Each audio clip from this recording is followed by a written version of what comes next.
జగన్మోహన్ రెడ్డి ప్రభుత్వానికి, జగతి పబ్లికేషన్స్ కి, ఇందిరా టెలివిజన్స్ కి ఆంధ్రప్రదేశ్ హైకోర్టు నోటీసులు జారీ చేసింది. సుప్రీంకోర్టు నిబంధనలను ఉల్లంఘించి ఆంధ్రప్రదేశ్ ప్రభుత్వం ప్రకటనల పేరుతో జగతి పబ్లికేషన్స్ కి, అలాగే ఇందిరా టెలివిజన్స్ కి కొన్ని వేల కోట్ల రూపాయలు వెచ్చించారంటూ కూడా ఒక వ్యక్తి నిన్న హైకోర్టులో పిటిషన్ దాఖలు చేసిన నేపథ్యంలో జగతి పబ్లికేషన్స్ కి, ఇందిరా టెలివిజన్స్ కి, అలాగే ఆంధ్రప్రదేశ్ ప్రభుత్వానికి హైకోర్టు నోటీసులు జారీ చేసింది. అసలు జగతి పబ్లికేషన్స్ కి, ఇందిరా టెలివిజన్స్ కి ఇచ్చినటువంటి సొమ్మునంతా కూడా వెనక్కి రాబట్టండి అంటూ కూడా కొన్ని ఆదేశాలు జారీ చేసిన నేపథ్యంలో ఈ అంశానికి సంబంధించి మనతో మాట్లాడేందుకు ప్రముఖ మహిళా న్యాయవాది, జనసేన రాష్ట్ర అధికార ప్రతినిధి రజనీ గారు మనతో లైవ్ లో ఉన్నారు. రజనీ గారితో మాట్లాడే ప్రయత్నం చేద్దాం. రజనీ గారు నమస్తే అండి. నమస్తే అండి. రజనీ గారు, ఏపీ హైకోర్టు ఇటు జగతి పబ్లికేషన్స్ కి, జగన్మోహన్ రెడ్డి ప్రభుత్వానికి, అలాగే ఇందిరా టెలివిజన్స్ కి అయితే నోటీసులు జారీ చేసింది. సుప్రీంకోర్టు గైడ్ లైన్స్ ని ఉల్లంఘించి ప్రకటనల పేరుతో కొన్ని కోట్ల రూపాయలు ఆ పత్రికలకు, ఛానళ్లకు వెచ్చించారంటూ కూడా ఒక వ్యక్తి హైకోర్టులో పిటిషన్ దాఖలు చేశారు, సింగయ్య అనేటువంటి వ్యక్తి. సో దానివల్ల హైకోర్టు వారికి నోటీసులు సర్వ్ చేసింది. దాంతో పాటుగా అసలు ఆంధ్రప్రదేశ్ ప్రభుత్వం జగతి పబ్లికేషన్స్ కి, ఇందిరా టెలివిజన్స్ కి ఎంతైతే వెచ్చించిందో అది మొత్తం వెనక్కి తీసుకురావాలంటే కూడా ఆదేశాలు జారీ చేసింది. ఈ పరిణామాన్ని ఎలా చూడొచ్చు? సార్, ముఖ్యంగా ఇవి రాష్ట్రానికి శుభ పరిణామాలండి. ఎందుకంటే అత్త సొమ్ము అల్లుడు దానం చేసినట్టుగా ప్రభుత్వ ఖజానాలో డబ్బంతా వీళ్ళ పబ్లిసిటీకి విచ్చలవిడిగా దానం చేసేస్తున్నారు. అది కూడా ఖర్చు చేసేస్తున్నారు. గతంలో కూడా మీరు గమనిస్తే దిశ యాక్ట్ అనేది ఒకటి పెట్టారండి. 21 రోజుల్లో ఉరి తీసేయచ్చని. ఎవరు చెప్పారు ఈ చట్టాన్ని? మాకైతే అర్థం కాదు. చట్టం కనీసం ఇంప్లిమెంట్ కూడా అవ్వాల. కనీసం సలహాదారుడికి ఇచ్చేవాడికి ఏదైతే ఫారెన్సిక్ రిపోర్ట్ గానీ, లేకపోతే కొంత సిబిఐ ఇన్ఫర్మేషన్ గానీ, ఇవంతా కూడా 21 రోజుల్లో ఎలా వచ్చేస్తుంది? ఒక మర్డర్ ని ఛేదించగల అంత గొప్ప సమర్థులే ఉంటే వివేకానంద రెడ్డి గారి మర్డర్ ఎందుకు ఛేదించలేకపోయారు? ఆయేషా మీరా హత్య కేసు ఇంకా ఎందుకు డౌట్ సస్పెక్టెడ్ గానే ఆగిపోయింది? సో 21 రోజుల్లో ఉరి తీసేయండి అంటే అసలు యథార్థవాదులు, తప్పు చేసిన వాళ్ళు, లేకపోతే నిజాయితీ పరులో ఎవరు ఉరి తీయబడతారు అనే దాని గురించి ఏమాత్రం ఆలోచించకుండా ఒక పనికిమాలిన చట్టాన్ని తీసుకొచ్చి దాని గురించి విచ్చలవిడిగా పబ్లిసిటీలు చేసేస్తూ ఫ్లెక్సీలు బజార్లో ఫ్లెక్సీలు వేస్తారండి. అదే రకంగా దిశ యాప్ తెచ్చారు. ఆ యాప్ కూడా ప్రతి ఒక్కరికి యాప్ డౌన్లోడ్ చేసుకోవాలంట. అంటే ఒక వ్యక్తి మీద ప్రమాదం వచ్చినప్పుడు అతను డౌన్లోడ్ చేసుకుని యాప్ ని ఆన్ చేసి, నెట్ ఆన్ చేసి, లొకేషన్ పెట్టి, ఫోన్ చేసే వరకు మన మీద దాడి చేయబోయే వాళ్ళు ఆగిపోతారా అండి? అదే రకంగా ప్రతి ఒక్కరి దగ్గర స్మార్ట్ ఫోన్ ఉండాల్సిన పని లేదు, ఉండదు కూడా. అదే రకంగా వెళ్ళిన ప్రతి చోట నెట్, కనీసం ఫోన్ సిగ్నల్ కూడా ఉండని అవకాశాలు ఉంటాయండి. సో ఏదో అక్కడ ఈ యాప్ ఉంటే మీరు రక్షింపబడతారు అంటే, ఈరోజు పోలీస్ స్టేషన్కి వెళ్ళిన వాడికే దిక్కు తీసాను, లేకపోతే ఇంట్లో కూర్చొని యాప్ నొక్కినోడి దగ్గరికి కానిస్టేబుల్ వస్తారంట. ఏంటో మరి కథలు చెప్తారు. ఆ కథలు కూడా మన వైసీపీ వాళ్ళే చెప్పాలండి. సో ఇటువంటి పరిస్థితుల్లో ఖర్చు అండి, ఇదంతా పూర్తిగా ఖర్చు. ఈ ఖర్చుకు సంబంధించి విచ్చలవిడిగా మొన్నటి రోజు జగనన్న ఆసరా, జగనన్న విద్యా దీవెన అంటే సర్లేండి, ఏదో విద్యా దీవెన ఇస్తున్నాడు, దీనివల్ల ఎంతమంది వచ్చింది, ఎన్ని కోట్ల ఫండ్ వచ్చింది ఏదో చెప్పుకుంటాం. ఇక ఏకంగా సిద్ధం అంట. ఈ సిద్ధం అంటే ఏంటి అసలు? దేనికి సిద్ధం? అదేంటో చెప్పకుండా బజార్కి అసలు బస్ స్టాపులకి, ఫ్లెక్సీలకి, సందులు స్టార్టింగ్ లో ఒక్కొక్క జిల్లాలో కనీసం 1,00,000 పైగా సిద్ధం ఫ్లెక్సీలు ఉన్నాయి. ఇవి ఎవడు బాబు సొమ్ముతో వేయించారండి? పులివెందల సొమ్మ, వాళ్ళ అత్తగారు ఇచ్చిన కట్టమా? లేదండి, ప్రభుత్వ ఖజానా.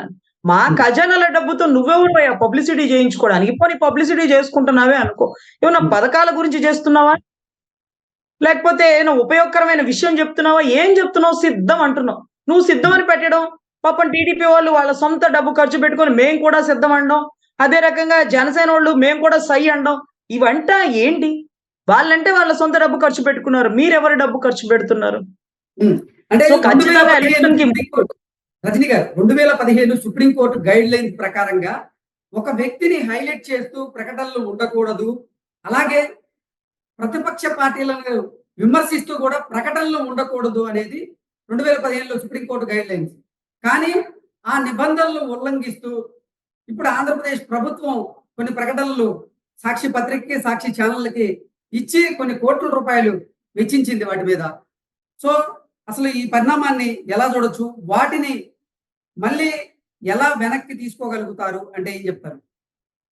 సార్ ముఖ్యంగా ఏదైతే ఈ పిటిషన్ దాఖలు చేసిన వ్యక్తి సింగయ్య అండి. ఇది 2015 చట్టాన్ని ఛాలెంజ్ చేస్తూ వేసింది. అది వాస్తవమే. కానీ 1975 ఇందిరాగాంధీ ఎమర్జెన్సీలో కూడా విచ్చలవిడిగా ఫ్లెక్సీలు కట్టి నాకే ఓట్లేయాలి, నన్నే గెలిపించాలి అంటూ ఒక ప్రచారం చేస్తే రాజనారాయణ అని ఆపోజిట్ వ్యక్తి అండి.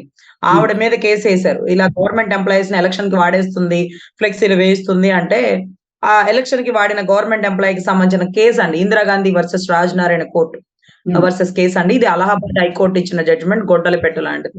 ఈ రోజు కూడా ఈ సిద్ధం ఫ్లెక్సీలకు అయిన ఖర్చు ఎవరి అకౌంట్ లోంచి అంటూ దాఖలైన పిటిషన్స్, ఈ ఫ్లెక్సీలు గాని వీటికి అడ్వర్టైజ్మెంట్ అయ్యే ఖర్చు అంతా ప్రభుత్వ ఖజానా నుంచి తీస్తున్నారు. ఒక వ్యక్తి తనను తాను హైలైట్ అవ్వడం కోసం తన సాక్ష్య పేపర్‌లో తను రాసుకోవచ్చు గానీ, బజార్‌లో వేసే ఫ్లెక్సీలకు అయ్యే ఖర్చు మా ఖజానా నుంచి వస్తుంది. సో ఈ సాక్ష్య పేపర్ కంపల్సరీ ఇదే ఎందుకు చదవాలి? ఈనాడు, ఆంధ్రజ్యోతి ఎందుకు చదవకూడదు? సో ప్రతి ఒక్కరికి సాక్ష్య పేపరే తీసుకోండి. దీనికి ఇంత డబ్బు కట్టండి. ఇంత డబ్బు కట్టడం కాదు. ఆటోమేటిక్‌గా అదేదో లోనోడు చెప్పినట్టుగా కట్ అయిపోయి రావడం. సాలరీ నుంచి కట్ అయిపోతది చూడండి లోన్ అమౌంట్. అట్లాగా వాలంటీర్ అకౌంట్ లోంచి, సచివాలయం అకౌంట్ లోంచి ఇంత డబ్బు కట్ చేసేసి మీరు ఖచ్చితంగా సాక్షినే చదవాలి, సాక్షినే చూడాలి. సాక్షులు అంతా ఆయన స్వీయ చరిత్రలు, ఆయన కథా కథనాలు, ఆయన గొప్పతనాలు, ఆయన పొగడ్తలు ఉంటాయి. అవి చూసి మనం ఇంప్రెస్ అయిపోవాలి. అదే రకంగా బజార్‌కి పెట్టేటటువంటి సిద్ధం అనే ఫ్లెక్స్ ఇవంతా మన ఖజానా నుంచండి. దీనికి వేసిన పిటిషన్‌కి ఇకపై ప్రకటనలో సుప్రీంకోర్టు మార్గదర్శకాలు కట్టుబడి ఉండాల్సిందేనండి. ఇక మొన్న వేసినటువంటి పిల్లో గైడ్‌లైన్స్ ప్రకారం హైకోర్టు వేసిన పిల్‌కి ఇక సుప్రీంకోర్టు గైడ్‌లైన్స్‌కి కట్టుబడి ఉండాల్సిందే. రాష్ట్ర ప్రభుత్వానికి ధర్మాసనం ఒక ఆదేశం ఇచ్చిందండి. సిబిఐ ఎస్పీ, వైకాపా ప్రధాన కార్యదర్శి, సీఎస్ ఆర్థిక శాఖ మార్గదర్శి, జగతి పబ్లికేషన్, ఇందిరా టెలివిజన్ ఎండీలకి నోటీసులండి. దీంట్లో మన భారతక్క గారికి కూడా వచ్చిందండి నోటీసులు. విచ్చలవిడిగా పేపర్‌లో ఫ్లెక్సీలు, ఆయన గురించి ప్రచారం చేయడం. అంటే ఒక వ్యక్తినే హైలైట్ చేసుకోకూడదండి. ఒక బులుగు పేపరు అనే ఒక ముద్ర పడాల్సినటువంటి అవసరం ఏముందండి?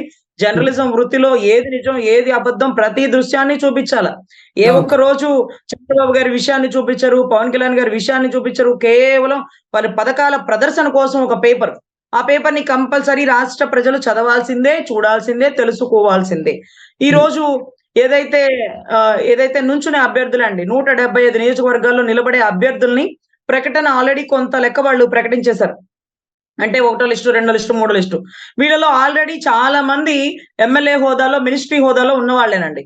సో ఈ రోజు వాళ్ళు వెళ్ళే చోట ఒక ఎమ్మెల్యే గాన, ఎంపీ గాన పోటీ చేస్తున్నారు కదా! వాళ్ళు వేసుకునే ఫ్లెక్సీలు, వాళ్ళ ప్రచారం డబ్బు మొత్తం ప్రభుత్వ ఖజానా నుంచేనండి. ఈ రోజు ఓడిపోయినోడంటే వాడు కొంత డబ్బు తెచ్చి ఖర్చు పెట్టుకుంటాడు.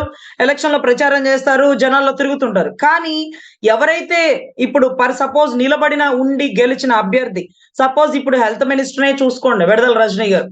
ఈ రోజు చిలకలూరుపేట మొత్తం బజార్‌కి ఆవిడ ఫ్లెక్సీలు ఉండేయండి. అదే ఉప్పాడ, గద్వాలు, పోచంపల్లి చీరలతో ఉండే ఫ్లెక్సీలు. ఇప్పుడు అక్కడ నుంచి మేడం గారు ఇక్కడ గుంటూరుకి రావడం వల్ల, ఇక్కడ గుంటూరులో అడుగడుగున ఆవిడ ఫ్లెక్సీలేనండి. ఈ ఫ్లెక్సీలకు అయ్యే ఖర్చు ఆవిడ సొంత డబ్బుల్లో తీస్తుందా?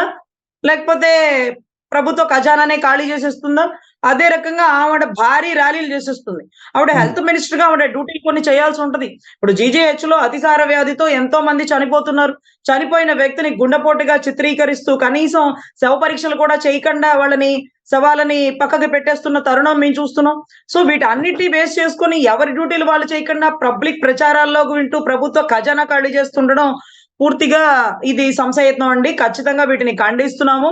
వాళ్ళు ఎవరి డబ్బులు లెక్క చెప్పాలి, ఎక్కడి నుంచి ఖర్చు పెడుతున్నాము, ఇవంతా కూడా ట్రాన్స్‌పరెంట్ గా పబ్లిక్ డొమైన్ లో పెడితే బాగుంటుందండి. అందులో ముందుగానే ఎలక్షన్స్ వీళ్ళ అభ్యర్థుల్ని ఎంచడం వల్ల సో వీళ్ళకి ఇంకొంచెం వాళ్ళ సొంత డబ్బు ఖర్చు పెట్టుకోకుండా పబ్లిక్ డబ్బంతా ఖర్చు పెట్టేసేస్తాడు. సో దానివల్ల మా ప్రభుత్వ ఖజానా గండిపడుతుందండి.